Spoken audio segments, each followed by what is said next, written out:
All right, boys, we got a different kind of video today. We're gonna take a break from the little Pokemon things right now because I got a backlog of videos that I just gotta edit. Why is there an Oshawott right here? What the hell? I want to switch the topic and kind of move into my experience with the PSP consoles, because this is another one of my passions here. These were my childhood, man. So if you guys grew up around the same time, so if you're around 20 to like 25, 26, you grew up with these consoles, you know what I'm saying? These were my bread and butter, man. As a kid, my friends had these. I eventually got one, I believe it was for Christmas or something like that. But yeah, these were a blast back in the day. I just kind of want to talk about how well the PSP holds up today and kind of just my experience with these consoles as a whole. Just for clarification, this is mine. So this is a PSP 3000, right? Absolutely beautiful in pearl white. I imported this from Japan back in 2021, I believe. Screen's a little dusty. You know, I gotta go in there and clean it. I think I'm gonna reshell it anyway. I'm gonna try to see if I can find a piano black OEM shell. That's a topic for another day. This is the latest model of the PSP that they released, or at least I should say the latest revision. Then they came out with the PSP Go. Actually, I don't know if the PSP Go came out after or in between the 2000 and 3000. Point is, this came out and it's pretty much its own thing, kind of. It is still a PSP. Only difference is PSP, the original PSP, right? I'm sure you guys know this, right? They take these little, they have an optical drive here. But yeah, the PSP uses these optical discs, right? So you pop it in, then get this absolute classic sound. But yeah, it spins, then it reads the disc. Then it'll pop up UMD, gives you a little preview of the game eventually. There we go.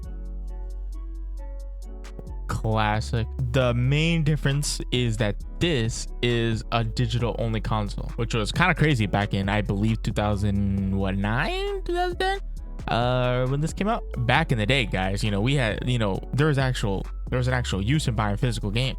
You didn't have to fuss about downloading, and then your download speeds are already like dog water as is. So, you know, you just pop in the disc into your Xbox or your PS3 or whatever, then you'd play the game. Then all of a sudden, the games got too big for the CDs, right?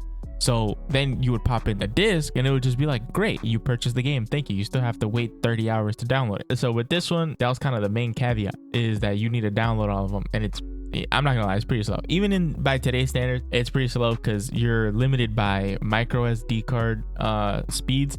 Not to mention, if you do it connected to the computer, you're limited by this, which I believe is like USB 2.0 spec, or maybe like right around there. So it isn't great, but that's just the way it is. It's an old console, man, right? And these are old consoles. I wish this was my original PSP that I had when I was a kid. Funny story with that. My parents bought it for me, right? And I was 7 at the time, right? I was 7, so it was around 20. Yeah, it was like 2011, 2012.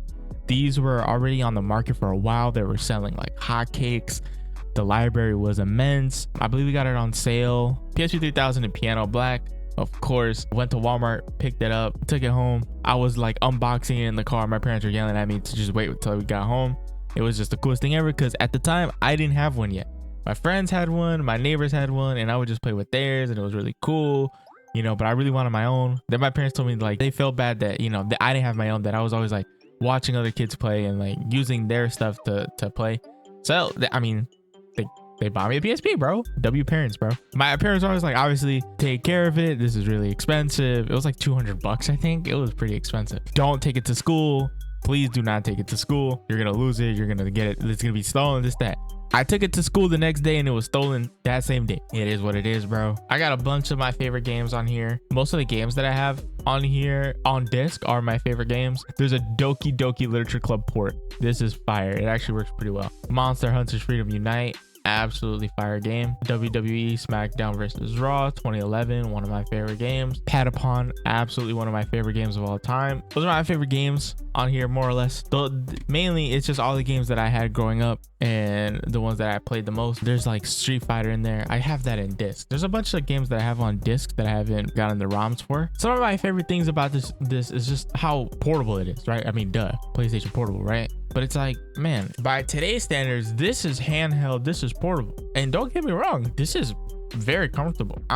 I really like the Switch, original Switch, right? This is the OLED. I really like it. I like the form factor. I love the Joy-Cons. Some people call me psycho. I love playing with just the one, you know, like as a singular controller. Some people hate this. I absolutely love it. This is, you know, I mean, it's a big screen, man. Comfortable. You got all the buttons that you would ever need. But just look at the size comparison. Yes, you can take the Switch on the go, right? But it's bulky, bro. This you can actually put in your pocket. You know what I'm saying? Now imagine this thing, even smaller. Let's do a little pyramid, little PSP pyramid. Look at that iPhone 16 Pro Max, right? We put that up. Look at that. These consoles are actually portable, and that's what I love about these things. And like, yeah, okay, well, now we have emulators on the iOS store. This is kind of obsolete because you can get PPSSPP, and then you can even carry like the mini controllers, the Bluetooth controllers, or, you know, carry a PS5 controller if you want to hook it up to the iPhone. You can just play like that, and it's a better screen, it's better performance, right? You can get a whole bunch of emulators on iOS now, right? Android has been doing that since like 1985. So, you know, the thing about this is all in one, right? There is no separate Bluetooth connection to a controller. You know, you need to hook up something else. No. This right here, you just load it up, pick your game. Say you want to play some Doki Doki Literature Club, play some Doki Doki Literature Club, go ahead and turn it off, and boom, you're good to go, right? Only thing that sucks is obviously these proprietary chargers. That kind of sucks. Like, some of my funnest memories are, you know, car rides, you know, taking this on trips, and I'm just on the plane playing with my PSP, you know, punching in cheats. It's nostalgic, right? Obviously, this is almost obsolete, right? The technology is old. They stopped producing this thing way back in the day. This isn't gonna beat out anything, but what it will do is play PSP games and certain emulators. Obviously previously, before this, obviously could play PS1 games, which is legendary back in the day. It can play those really well, and it's just an all-in-one system. So yeah, you can carry your Switch, right? And if you have that modded, you're lucky. Yeah, you can run better emulators, this like that, but it's like, it's a bigger thing, bro. It's a bigger object. This is tiny. I remember when I bought this, I was like, I don't remember the PSP being this tiny. Mind you, my last experience with the PSP, I was 12. I was young, man. But obviously what keeps this going in today's modern world, right? Brings me to my next point, is modding, right? So this is modded. Most retro handhelds, right? Anything that's been around that has had its last update has been modded. So bring up the menu, you know, which allows me to just put all my favorite games on here, right? Now, thankfully I have discs, right? You download what you want to download. I'm not here to be your mama. Obviously you can buy the disc. These are pretty expensive, but this is so nostalgic, bro. Like, that's me though. That's what sells this to me, right? Is I want to feel like a kid again, man. I want to play my PSP. I want to go on trips and play my PSP. Yesterday I went to the Museum of Science and Industry in Chicago. That's what I did. On the car ride, cool. We're waiting in the cafeteria, cool. I'm playing this, right? There's so many games to play on this thing. So many different genres. You would take this thing, which has even more functionality than this, which is kind of crazy. So obviously it's got this, you know, this little thing where you kind of like flip it down. Hey, look, it's a little watch. All right, flip it up. All right, cool. What this thing has that this doesn't, and is really cool, if you're in a game, right? Let's go ahead and pop in a game, right? Classic, by the way. Absolutely nostalgic. So we're here in the game, right? Press the PlayStation button. You have two options: pause game or quick game. Let's go ahead and pause the game. Tells you it's paused, right? Cool. You want to go ahead and do something else, view some videos, play some music. But yeah, do what you want to do, change a couple settings, whatever you gotta do, and then go right here, resume game. It's like essentially a save state. On this one, you're here, you're in the game, press the PlayStation button, and it says just quick game. There is no like, you can't go back to the menu, which is like, why couldn't we have that? Or why couldn't we have this on here, man? Right? Loads up like nothing ever happened. Then we're gonna quit the game, and we quit the game. Simple as that. Really cool. Modding these things though is where these come alive. This is where these systems like really open up. Obviously you can get custom firmware, right? And then download all the games that you legally own. That's cool, bro. Sure. You want to keep it stock, you can do that, right? There's so many other things. You can do custom themes. Obviously the bread and butter, man, was the DDLC port. If you go on to the PS Vita, there's a Cuphead port. They ported Cuphead to the PS Vita, which is fire. But it's the homebrew community. Same thing with this bad boy. Now, I was never a DS kind of guy, right? I never had a DS. All my cousins and friends had DSs. I never owned one. My parents could really only afford like one thing here and there. It was the PSP, and I was more than happy with the PSP, right? But look, we got the H shop to download all your legally downloaded games. Hey, I have Luigi's Mansion loaded up. Obviously, this thing is modded too. You got emulators on here, right? You have all the games. You know what I'm saying? H shop is fire, by the way. But you got infinite possibilities now with this, right? You can really unlock the capabilities of this. This is a way more modern system. They carried the 3DS XL for a long time. Again, this one was imported from Japan, Nintendo 3DS LL. So how hard is it to mod these things? It's very easy. As long as you have an SD card adapter, right, for the PSP, it's very simple. You go online, you put a couple things on the memory stick, you know, you load up a little thing, make sure you're on the latest firmware, you do a little thing, it reboots, you do a little thing again, it's hard modded, cool. Then you have a little menu, and then now you don't have to worry if, like, you know, you dropped your PSP and the battery falls out and breaks into like Lego pieces, right? That you're still gonna have a mod, right? It's still modded. It's very simple. There's a bunch of guides. To mod this thing literally takes like 5 minutes. The longest part is waiting to transfer all those files to the SD card. It's very annoying. The SD card adapters are like $5. Very easy to do it on these models. On this one is slightly different. Obviously, since it's internal only, you could go ahead and just mod it by itself because it comes with 16 gigabytes of internal storage, but that's not enough, right? That's not enough even by, you know, even by their standards. It wasn't really enough because the PSP games can run up to a gigabyte each, especially the big ones like GTA. So you can put in a memory stick. The only difference is they use the different kind of memory stick. They use an M2, another Sony proprietary hardware, you know, which is really dumb, but that's what it was back in 2009. You can't really get the same adapter because it's pretty much the same size as this. You can't really put this alongside an interface to interface with M.2 in the same form factor, unfortunately. So you need to buy something like this, right? Plugs into here, wraps around behind it, and kind of tucks away another one of these SD card adapters into the back of it. Only thing is you're left with a slight little bulge. The thin console all the way around, and then you just got a little bulge there, right? This PSP is not mine. This is one I'm holding on to a friend's. He wanted me to mod it, put all his favorite games on there. So that's what I did. I'm taking this time to just, you know, get used to the PSP Go. It's really tiny, man. This thing was tiny and I can get used to this. This thing is really tiny. Like, this thing low-key hurts.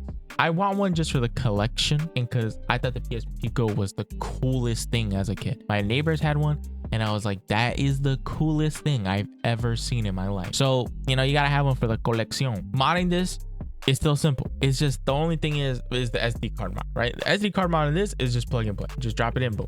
As you format it with FAT32 on Windows. Not with this one. You have to open it up and then kind of like make it fit, right? It's absolutely worth it. It's so easy. And then on the Vitas, you literally just go to a link, right? You go on the web browser, you click the link and it hacks your PS Vita. Boom. Just like that. Done.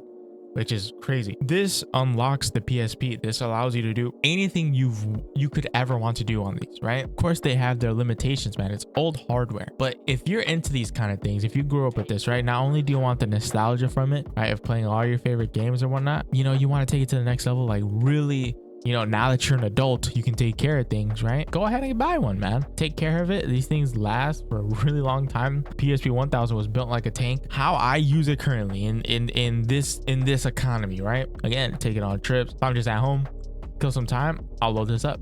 I'll usually get in my phases whether I'm trying to play this or the PSP, or if I'm playing the PS5, you know, whatever. I have my phases, but this, when I need something portable, this for sure. This, I love taking the Switch too. You can't beat this for me, right? The library is awesome on this. It's just everything I could ever want from a PSP. Like, it's just so nostalgic. That's the main thing that's selling me, right? It holds up really well in 2025. It's not the most powerful retro handheld for emulators by any means, but it still does it, and it does it fairly well. Now it's just a matter of where do I go from here, right? So I'm having my taste of a PSP Go, and this is definitely not what I want to spend my money on right away, right? But these are only going to get rarer, unfortunately. As much as I love this, I don't think this is the play for me because they hover around 150 to 200 bucks. You can still get them complete in box and things like that, you know, really nice clean conditions, but they're really expensive. But then you can buy the PS Vita, which is this old, it's older brother, you know what I'm saying? It's not necessarily the PSP 2, but it's just a revamped PlayStation Portable. They got the 2 analog sticks finally, right? They have an OLED screen on the original model, which looks awesome. It's bigger. It's got a touchpad that nobody uses. And it uses solid state for games because the discs were really slow. I can attest to that. It was brutal back in the day. But they hover around the same price, if not cheaper than a PSP Go. And the thing is, you can load up a PSP. I wouldn't even say emulator because it plays it natively. But you can like put some PSP software. So in your PS Vita, you can go to this menu. You can like play it as a PSP, which is sick. Not only could you just play the ROMs just in general, but you can just go back to this menu and experience all the lovely stuff, right? which is really cool. Not only do you get the PSP library, you also get the PS1 library and PS Vita library. I think that's the play for me. Now it's just a battle between which one should I get, PS Vita 1000 or the 2000. That's kind of the thing. And obviously modding those is a no-brainer. It's super easy. Obviously, you still gotta get the adapter though. You know, you gotta have that storage. But in my personal opinion, you know, I think that's the moves. I think I'm gonna get a PS Vita. If you guys want to see a PS Vita modding or seeing how I did this, let me know. That's just a little bit of, you know, my thoughts on the PlayStation portable consoles in 2025. Is it worth it buying a PSP in 2025? Like, there's a bunch of those videos out there. I just want to go over my experience, kind of like, you know, give you guys a little insight, right? I love these things. These are like, I love modding consoles, like buying old consoles, especially handhelds. Handhelds are my favorite. This was the coolest thing to me back in the day, and it's still the coolest thing to me now. I really wish we can get another PlayStation portable. Like, that'd be sick in modern times, but who knows, man. But yeah, that's my experience. I told you guys about my PSP when I was a kid and how it was stolen, right? How I longed for a PSP Go. Modding these are really easy, and they really unlock these things, man. These things come alive when you mod them. In today's day and age, if you can appreciate retro handhelds like this, I feel like right now I'm kind of sick of the games that are coming out right now. You know, there's a bunch of games, yeah, but there's nothing really that speaks to me. There's nothing like going back, playing those games that have been around for a while, and at this point they're like ancient, man. Grandpa talking about, you know, how he used to play Star Wars back in the day, or GTA Liberty City Stories. You're over here hyped about GTA 6. You want to take a look into the past, play these games. There's a bunch of phenomenal games on these devices. I think it's worth it, especially if you like to carry something like just portable that you want to play with. The catalog is immense. You're not gonna get through it in your lifetime. That pretty much sums up the video, guys. That's pretty much it. Hope you guys enjoyed. A nice little change of scenery, right? Not Pokemon cards for once, not, you know, gambling. Hope you guys enjoyed today's video. Let me know what you guys want to see next. If you guys like this kind of content, if you guys want me to move into, you know, other things, like, is this cool with y'all? This is kind of what I do, right? Like, I have a bunch of hobbies that I bounce between, and this is the main one because I modded this for my friend and he's absolutely psyched out for this. Can't wait to give this to him. Go ahead and let me know what you guys want to see. If you guys are thinking about picking one of these up, absolutely do it. It's worth it. You won't regret it. I got this for like under $100 from Japan and it was super clean. Hopefully you guys might get another video like this when I buy the PS Vita or a PSP Go or another retro handheld. Again, that's it for today. Hope you guys like the change of scenery. Maybe check out some of these videos above. Let me know what you guys want to see next, but that's it for me, guys. See ya.